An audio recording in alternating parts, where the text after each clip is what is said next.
Hi friends అందరికీ. మన తల్లిదండ్రులు మన గురించే ఎప్పుడు ఆలోచిస్తుంటారు. మనకి ఏ చిన్న కష్టం వచ్చినా వాళ్ళు తట్టుకోలేరు.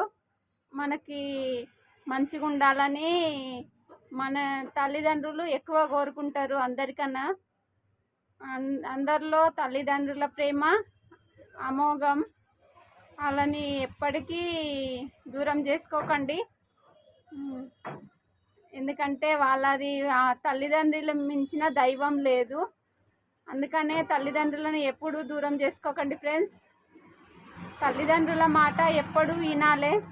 వాళ్ళు మన మంచి గురించే కోరుకుంటారు. మా అమ్మకి నిన్న విషయం చెప్పంగానే నాకన్నా టెన్షన్, మా అమ్మనే తెల్లందాకా నిద్రపోలేదు. అలాంటి అమ్మలు ఉంటారు. ఆ అమ్మలకి శతకోటి దండాలు.